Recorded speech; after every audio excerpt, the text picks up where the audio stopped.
So, I had a question about when I would be featuring Tunnels and Trolls on the channel, and so I'm going to give it a go today. I'm going to play through Goblin Lake and we'll see how far we get. So, calculator at the ready, and here we go. Your character for this adventure will be a goblin who has been wandering the world in search of his kin. I don't want to say too much more. You must create a character and start to play. Note, if you have already played this adventure as a goblin, you do not have to be a goblin the second time through. Okay, squiz through.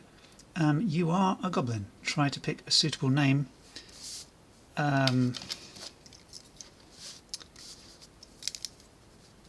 Shane.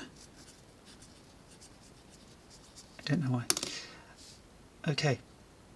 You have pointy ears, pointy teeth, and a rough, scaly green skin. Your body is hairless and smaller than a man's, with arms and legs that are slightly too long, a sunken chest and a hard little pot belly. Okay. You'll need to know your attributes. For strength, roll 3 dice and multiply the total by 3/4. Okay. 3 dice. 9, 10, 11. 11 times 3 divided by 4, 8.25, will round off. I think that's what it means. This maths really looks weird to me. Intelligence, roll 4 dice, but only count the total of the 3 highest.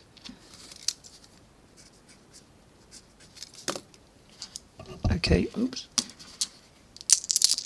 3 highest. So 10, 13.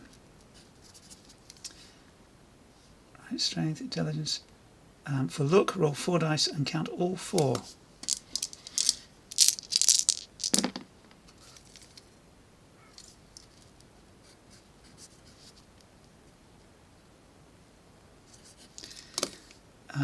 For constitution, roll 3 dice and multiply by 3 divided by 4.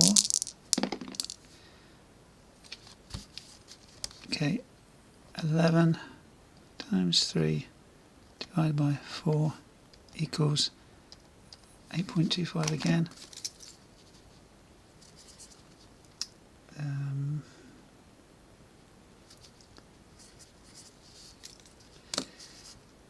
For dexterity, roll 3 dice, multiply. So 15 times 3 divided by 2, 22? Is that right? I don't know. I must have done something wrong. Maybe. I don't know. Roll 3 dice, multiply the total by 3 divided by 2. I could be doing this completely wrong. Charisma, roll 2 dice only. Rude.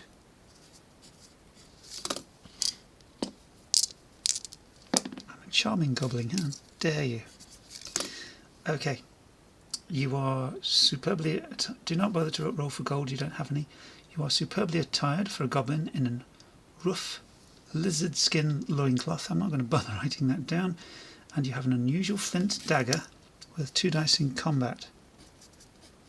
Flint dagger, 2 dice. You also carry a ragged net suitable for catching small frogs and minnows. Have a net. After your character is created, you can make it a magic user, though warrior is preferred. I will do that, yeah. Right. We have our character. So my personal adds are 9, I think. I get -1 for strength, nothing for luck, and +10 for dex. So I'm getting +9 total. So we go to 2E. For days you have been searching through the forest where Goblin Lake is rumoured to be. Now you think you have found it. The entrance to the underground domain is through a small cleft with a stream trickling out of the scrub-covered hillside. Your sense of smell is quite keen, and you detect other goblins at a distance. So you crawl in. It's tight going at first, even for a little guy like yourself. Before long the tunnel branches, but you stick with the stream. It gets so dark that even you can't see anything, but then the darkness begins to weaken, and a very dim light from the walls themselves enables you to make out your surroundings. Go to 6E. And these are from Dungeon Tiles Reincarnated.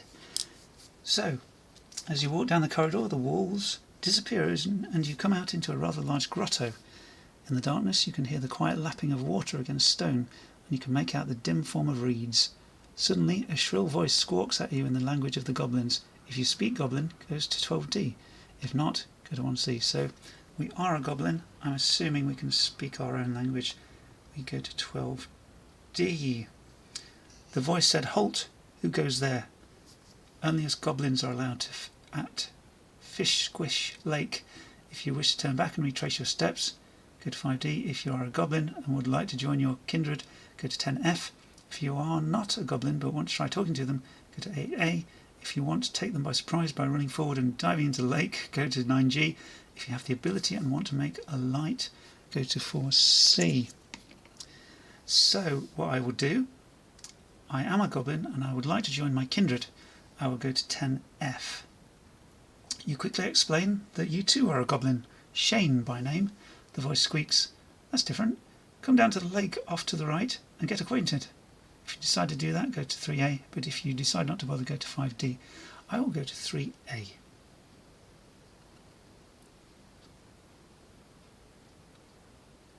Welcome to Fish Lake. Charmed, I'm sure, says one of the goblins, who is bigger and nastier looking than the others. There's a few here. He has 3 distinctive fangs. 2 come up from the bottom of his mouth at the corners, and a third comes down from the top lip to the middle of his receding chin. "I'm Snorking, king of the goblins, lake goblins," he explains. "We can always use a new recruit. You look like a stalwart fellow. Want to join my band? All the fish you can eat, and a life of ease. If you accept his offer, go to 11E. I would like to accept his offer. Why not? 11E. I'm looking for my kindred. I have found them. Here we go. You are now a member of Snorkin's band. Judging from the general air of poverty and lack of clothing, it is a ragtime band. They lead you around the lake and show you a narrow path hewn on a cliff face that leads to a maze of filthy warrens where they all hang out. After a few days you begin to hear about Snorking's fabulous treasure. All the other goblins are very proud of it. Go to 10A. Snorkin decides that he can trust you enough to show you his treasure. He invites you into his warren. In the back, beneath a pile of old fish bones, in a turtle shell box, is the fabled hoard. 1 gold piece, half of a silver piece, 9 bent copper coins with tooth marks in them, a broken mirror, an enchanted dagger worth 1 die that glows in the dark when you say glitter glim, and the last 3 issues of Goblin Gazette. You feel yourself fired by greed. Go to 4D, otherwise go to 8B. Well, I'm intrigued. I might be interested in these. So I shall just write the reference 10A if I need to get the info for that equipment again. And I'll go to 4D because this dagger sounds cool. There are 2 ways to get Snorkin's treasure away from him. Either defeat him in combat and become king, or swipe it when he isn't looking. If you wish to challenge him to a duel, go to 8D. If you want to try to swipe it, go to 5F. Shall I challenge him to a duel? It could only end well. Yeah, let's have a fight. I will respectfully say, Snorking, I would like to challenge you to a duel. And yeah, 8D, let's have a fight.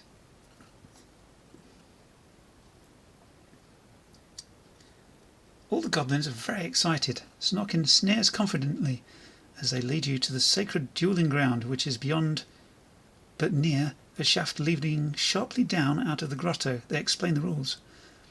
You are both to be armed with tridents. 2 dice. Okay, trident. 2 dice. And the winner shall be the new king, but the loser will be exiled. Fight the fight. Snorkin gets 2 dice plus 15 adds for each combat turn. You get 2 dice plus your adds. Gosh, 2 dice plus 15. I get 2 dice plus 9. Stop at the end of the first combat round. If you have been slain, go to 12E. If you have killed Snorkin, who has a constitution of 12, go to 5E. If you are wounded but not slain, go to 5A. If Snorkin is wounded but not dead, go to 1D. Right, let the fight begin. So, I may have overreached myself. I guess this being the goblin boss, I'll use that as Snorkin. And I will be the little goblin here. So that's Shane. Snorkin will use the red dice, I'll use the white dice. I'm not anticipating great things, but let's go. I had 9 personal adds to this. My total is 15. Yeah. And Snorkin rolls and adds 15, so he gets 23. And by the power of maths, I lose 8 constitution, which means I'm dead. Okay, if you have been slain, turn to 12E.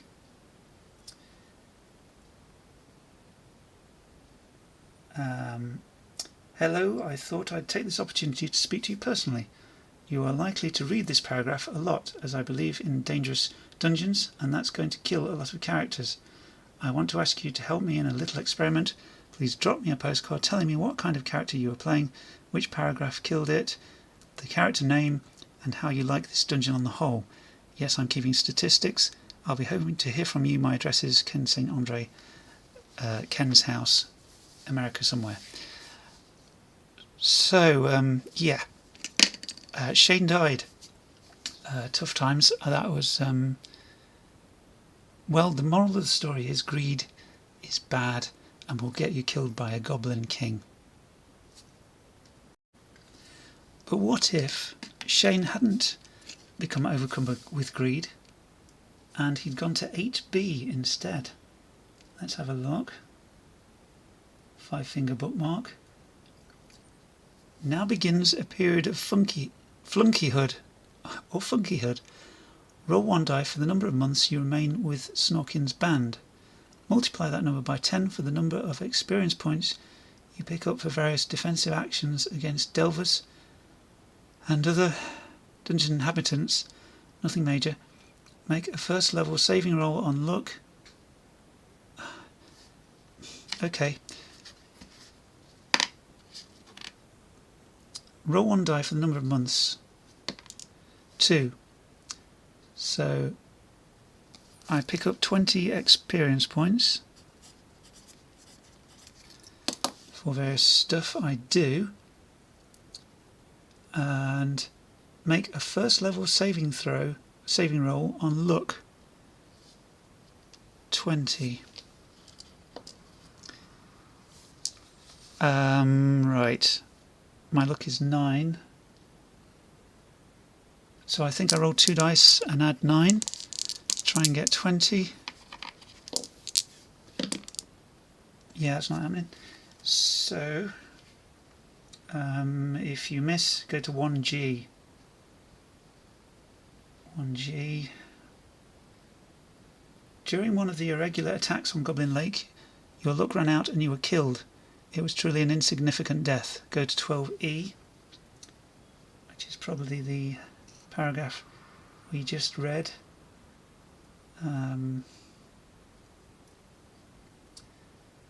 Yeah, it is. Okay, we died again, and that was that.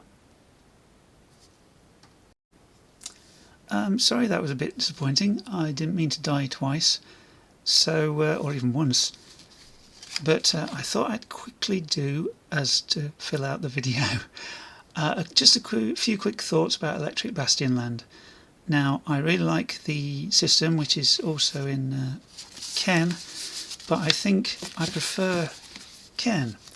I think I just found when I was trying to write an adventure for Electric Bastionland, I found the setting sort of got in the way. I don't particularly like the careers. I prefer the wackiness of Troika, and this is all personal taste. And I felt like the writer's opinions and philosophy of role playing permeate the whole game, and sometimes that's fine and doesn't get in the way, and other times I felt it in that game it really bothered me quite a bit, and sort of telling me how to create adventures, and I didn't think it was giving me advice. I thought it was telling me what to do, and so it wasn't for me. It's a big old tome.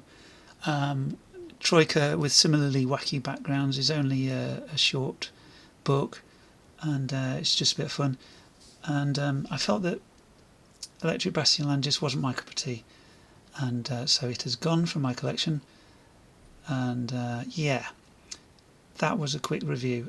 Just not my kind of thing. Too much of the author's philosophy, and in other games like Fantasy Age, that's got loads of helpful hints, and it felt like it was really helpful in telling me how to design an adventure, whereas Electric Bastionland just felt a bit too like it was pushing its philosophy too much, and it just got to me a bit. It got in the way, and so yeah, but not my cup of tea. But you know, I do like the system itself, the way the rules work, which is exactly the same as Cairn in many ways, and Rune Cairn, of course, which I'm a big fan of, and there will be another part to that adventure very shortly.